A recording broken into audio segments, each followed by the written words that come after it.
he's mostly a risk hitter. He hits at the last second, and when you think the ball is past him, he will hit the ball quick. Rather the catcher's glove. Oh, yeah, and I mean, he'll hit it hard. The thing that people should know about Henry is how good a player he was, how good an all-around player he was. That's one of the most overlooked aspects of his career. One of the things that all good hitters have to deal with is people say, oh, he was just gifted. He wasn't just gifted. He worked and worked and worked to get where he was. I studied the game very much. You know, I could tell you at the end of the season, if I hit 40 home runs, who I hit those 40 home runs off of. And here is Henry Aaron. This crowd is up all around. He's sitting on 714. How would Henry Aaron describe Henry Aaron's 715th home run? A swing, a long drive, way back, way back, way back. It's gone! In the Americans' mind, Babe's still the king, you know, but in the minds of us that play baseball, that are in baseball, Hank is the king, and you know, he'll always be the king. Before he was the king, he was Henry Aaron from Mobile, Alabama. Alongside his 7 siblings, Henry grew up in a segregated neighborhood, often at the center of racial tension. I remember many times, you know, as a little boy growing up, that the Ku Klux Klan would come marching down the street for no reason at all. My mother would tell me, said, son, go hide under the bed. Through all the hate, violence, and fear growing up, Aaron had one outlet. And my father asked me what I wanted to do, and I said, I want to play Major League Baseball.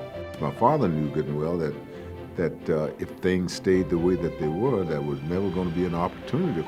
But thanks to the courage of one man, things didn't stay the way they were. In 1947, when Aaron was 13 years old, Jackie Robinson broke the color barrier.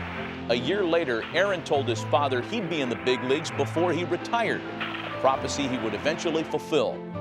Henry would begin his journey in 1952, quitting high school to join the Indianapolis Clowns of the Negro Leagues. I didn't have much to carry. I had a suitcase with one pair of pants in it. That's number one. And I had $2 in my pocket, so I had to make sure that I spent it very wisely. The Milwaukee Braves spent their money wisely, purchasing Aaron from the Clowns for $10,000. In 1953, he played for the Braves minor league affiliate in Jacksonville, one of the first integrated teams in the Southern League. We were not able to stay with our teammates. We wasn't able to change clothes in some of the ballparks with our teammates. You realized that they were not right, but by the same token, you felt like you had to do them in order to make things better for someone else who was coming behind.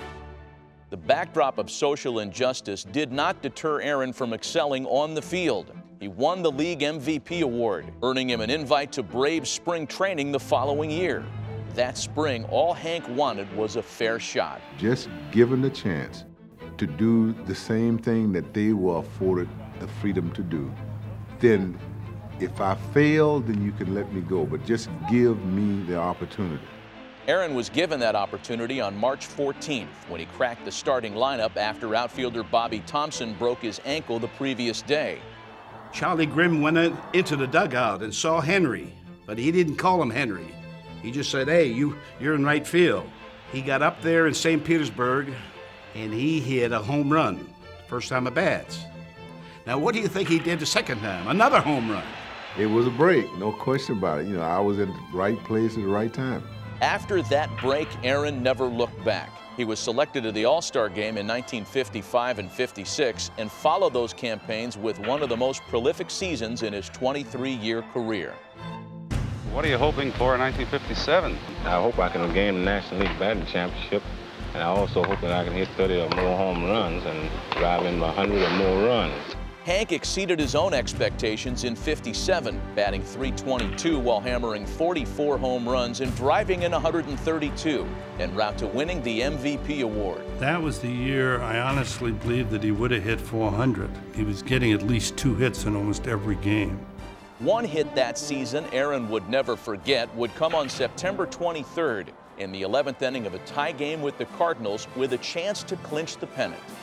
The pitch to Henry Aaron, a swing and a drive back into center field, going back towards the wall. It's a home run. The Braves are the champions of the National League. I dreamed about that. I used to think about, well, wouldn't it be nice for you to hit a pennant clinching or tie-breaking home run and skip around the bases, you know? It was a tremendous moment for me. The blast propelled the Braves to a meeting with the defending champion Yankees in the Fall Classic, a stage to no one's surprise, Aaron excelled. Aaron rockets a terrific drive, 430 feet into the bullpen in left center. To that blast, third homer of the series for Aaron. The Braves won the World Series in 7 games. Aaron batted .393 and drove in 7 runs, helping him draw adoration from fans and respect from peers. I think the best hitter maybe right now that we're talking is Henry Aaron right now in baseball. I think he's able to wait and keep his hands back and swing real quick at the ball. Aaron was consistently great for 2 decades, making the All-Star game every year from 1955 to 1975. He would belt 30 or more home runs in 15 different seasons and was a .300 hitter in 14 different years. But for those who played with and against Hank, he was much more than a great slugger. A lot of things wasn't recognized that Aaron did because he did it with such ease. Think about how many hits he had. 3,700 and some odd hits, right? Close to 3,800. You take away the 755 home runs he hit, and he still got 3,000 hits. Aaron hit at least 40 home runs in 8 seasons, and by the end of 1973, he had 713 career home runs, just 1 shy of Babe Ruth's revered record, a record some people did not want him to break. And I got millions and millions of pieces of mail from people that were resentful simply because of the fact that who I was, and they just was not ready for a black man to break that record. I mean, he showed us the hate mail, yeah. Some of it. It was nasty. Some of it was just way nasty. It wasn't all from the South either. It was from all over the country. Probably half of them were illegitimate, but 1 could be for real, and that would be the end. Through it all, Henry Aaron persevered.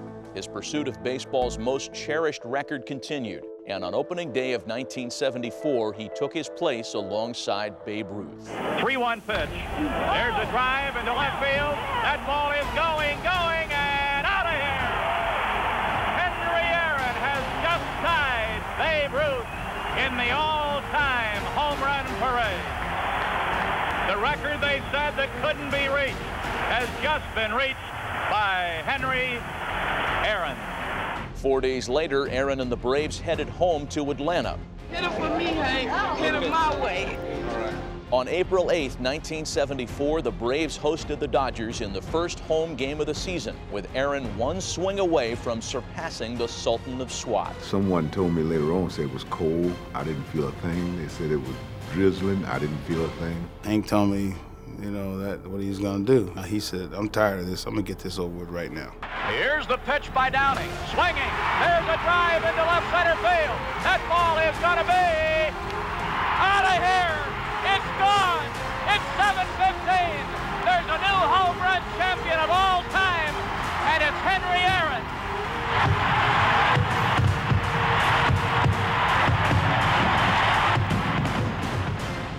Thought about you come a long ways, baby. You know, I mean, it's from Mobile, Alabama, all the way to breaking one of the most prestigious records in baseball. You know, I feel very proud of myself.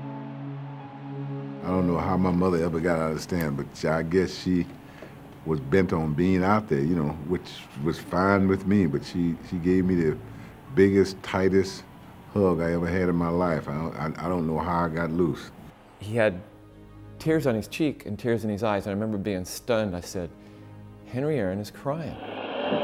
What a marvelous moment for baseball. What a marvelous moment for Atlanta and the state of Georgia. What a marvelous moment for the country and the world. A black man is getting a standing ovation in the Deep South for breaking a record of an all-time baseball idol. I just thank God it's all over with. Thank you very much. At the time he called it quits, Aaron was second all-time in runs and hits and had more home runs, RBIs, and total bases than anyone who ever played the game, a tribute to the remarkable quality and consistency of his career. The way to fame is like the way to heaven, through much tribulations. It had been for me, to quote a very popular song, a long and winding road. He was a pillar of strength, and if anybody, black, white, red, or Technicolor has a problem, you can look at Henry Aaron and say, look at the strength he had. I think that people can look at me and say, you know, He was a great baseball player, but he was even a greater human being.